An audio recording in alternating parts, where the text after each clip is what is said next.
गोपीनाथ मुंडे महाराष्ट्राच्या राजकारणातले एक असं नाव ज्यांनी भाजपला गावागावात पोहोचवलं आणि महाराष्ट्रात पक्षाची मजबूत पायाभरणी केली। मात्र त्यांच्या निधनानंतर 12 वर्षांनी त्यांच्या राजकीय आयुष्यातील एक जुना अध्याय पुन्हा एकदा चर्चेत आला आहे। माजी मुख्यमंत्री पृथ्वीराज चव्हाण यांनी केलेल्या एका गौप्यस्फोटाने महाराष्ट्राच्या राजकारणात खळबळ उडाली आहे। यूपीए सरकारच्या काळात भाजपचे लोकसभेतील उपनेते असलेले गोपीनाथ मुंडे काँग्रेसमध्ये प्रवेश करणार होते। त्यांचा प्रवेश जवळपास निश्चित झाला होता असा दावा पृथ्वीराज चव्हाण यांनी केला आहे। एवढंच नाही तर काँग्रेसच्या तत्कालीन अध्यक्षा सोनिया गांधी यांनीही या प्रवेशाला संमती दिली होती। मात्र तत्कालीन पंतप्रधान मनमोहन सिंग यांनी विरोध केल्यामुळे मुंडेंचा काँग्रेस प्रवेश होऊ शकला नाही असं चव्हाण यांनी सांगितलं आहे। यानंतर शिवसेना ठाकरे गटाचे खासदार संजय राऊत यांनी आणखी एक गंभीर दावा केला आहे। भाजपमध्ये असताना गोपीनाथ मुंडेंचा मानसिक छळ होत होता आणि ते मानसिक आघाताला सामोरे जात होते असं राऊत म्हणालेत। त्यापुढे जाऊन गोपीनाथ मुंडे काँग्रेसमध्ये आले असते तर कदाचित त्यांचे प्राण वाचले असते असंही राऊत यांनी म्हटलंय। मग प्रश्न असा आहे की गोपीनाथ मुंडे खरंच काँग्रेसमध्ये जाणार होते का? त्यांचा प्रवेश नेमका का रखडला? या संपूर्ण प्रकरणात सोनिया गांधी, मनमोहन सिंग, पृथ्वीराज चव्हाण आणि अहमद पटेल यांची भूमिका काय होती? आणि त्याहून महत्त्वाचं म्हणजे गोपीनाथ मुंडेंच्या काँग्रेस प्रवेशात विलासराव देशमुख यांनी अडथळा आणल्याची त्यावेळी चर्चा का झाली होती? या सगळ्या दाव्यांमागची राजकीय कहाणी समजून घेऊया। पृथ्वीराज चव्हाण यांनी सांगितलेल्या माहितीनुसार ही घटना 2011च्या आसपासची आहे। त्यावेळी केंद्रात मनमोहन सिंग यांच्या नेतृत्वाखाली यूपीए सरकार सत्तेत होतं आणि गोपीनाथ मुंडे हे भाजपचे लोकसभेतील उपनेते होते। याच काळात भाजपमधील अंतर्गत मतभेदांमुळे मुंडे नाराज असल्याचा दावा करण्यात आला। त्यानंतर त्यांच्या काँग्रेस प्रवेशाच्या चर्चा सुरू झाल्या। पृथ्वीराज चव्हाण यांच्या दाव्यानुसार हा प्रवेश केवळ चर्चेपुरता मर्यादित नव्हता, तर गोपीनाथ मुंडेंचा काँग्रेस प्रवेश जवळपास निश्चित झाला होता।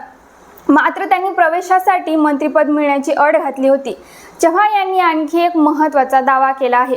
सोनिया गांधी यांनी मुंडेंच्या काँग्रेस प्रवेशाला व मंत्रिपद देण्याला परवानगी दिली होती। मात्र तत्कालीन पंतप्रधान मनमोहन सिंग यांनी विरोधी पक्षातील एवढ्या मोठ्या नेत्याला काँग्रेसमध्ये घेऊन लगेच मंत्री करण्याची भूमिका योग्य ठरणार नाही असं मत व्यक्त केलं होतं आणि याच कारणामुळे मुंडेंचा काँग्रेस प्रवेश रखडला असा दावा पृथ्वीराज चव्हाण यांनी केला आहे। या संपूर्ण प्रकरणात आणखी एक महत्त्वाचा दावा समोर आला आहे। पृथ्वीराज चव्हाण यांच्या म्हणण्यानुसार ते मुख्यमंत्री असताना गोपीनाथ मुंडे आणि काँग्रेसचे तत्कालीन ज्येष्ठ नेते अहमद पटेल यांच्यात गुप्त बैठका झाल्या होत्या। मुंडेंनी काँग्रेसमध्ये प्रवेशासाठी मंत्रिपदाची अट ठेवली होती असंही चव्हाण यांनी सांगितलं। मला मंत्रिपद द्या, अन्यथा नागपूरचे दोघे मला निवडून येऊ देणार नाहीत अशा आशयाचं वक्तव्य मुंडेंनी केल्याचा दावाही त्यांनी केला।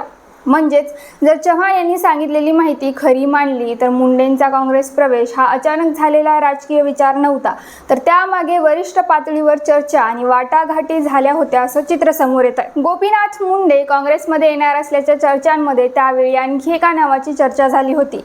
ते नाव म्हणजे विलासराव देशमुख। विलासराव देशमुख आणि गोपीनाथ मुंडे हे दोघेही मराठवाड्यातील मोठे राजकीय नेते होते। दोघांचेही राजकीय प्रभाव क्षेत्र एकमेकांच्या शेजारी असलेल्या जिल्ह्यांमध्ये होते। त्यामुळे भाजपमधला एवढा मोठा नेता काँग्रेसमध्ये आला तर मराठवाड्यातील काँग्रेसच्या राजकारणात मोठा बदल होऊ शकतो अशी राजकीय गणितं त्यावेळी मांडली जात होती।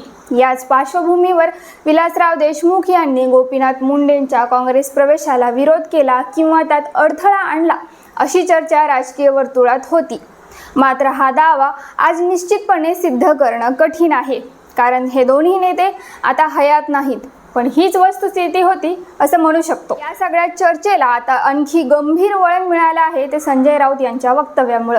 राऊत यांनी दावा केला की भाजपमध्ये असताना गोपीनाथ मुंडेंचा मानसिक छळ केला जात होता, त्यांच्यावर मानसिक आघात केले जात होते। मुंडे शरद पवार यांनाही भेटले होते असंही राऊत यांनी म्हटलं। त्यांच्या म्हणण्यानुसार त्यावेळी मुंडेंना शरद पवारांनी तुम्ही आहात तिथेच थांबा असा सल्ला दिला होता। संजय राऊत यांच्या वक्तव्यातील सर्वात चर्चेत आलेला भाग म्हणजे गोपीनाथ मुंडे काँग्रेसमध्ये आले असते तर कदाचित त्यांचे प्राण वाचले असते हा दावा. गोपीनाथ मुंडेंचं 3 जून 2014 रोजी दिल्लीमध्ये झालेल्या रस्ते अपघातात निधन झालं.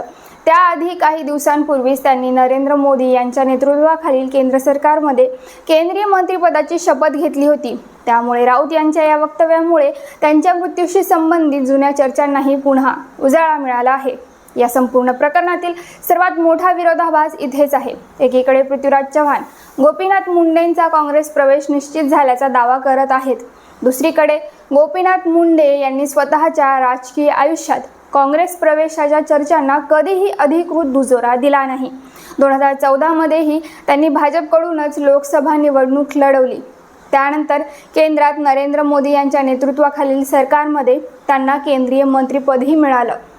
म्हणजेच काँग्रेस प्रवेशाच्या चर्चा कितीही झाल्या असल्या तरी प्रत्यक्षात गोपीनाथ मुंडे भाजप सोडून काँग्रेसमध्ये गेले नाहीत. मात्र पृथ्वीराज चव्हाण यांनी सांगितलेली राजकीय पडद्यामागची कहाणी आणि संजय राऊत यांनी केलेले गंभीर दावे यामुळे अनेक प्रश्न उपस्थित होऊ लागले आहेत. तुम्हाला काय वाटतं, या दाव्यांमध्ये खरंच तथ्य असेल का? तुमचं मत कमेंटमध्ये नक्की सांगा. व्हिडिओ आवडला असेल तर लाईक करा, शेअर करा.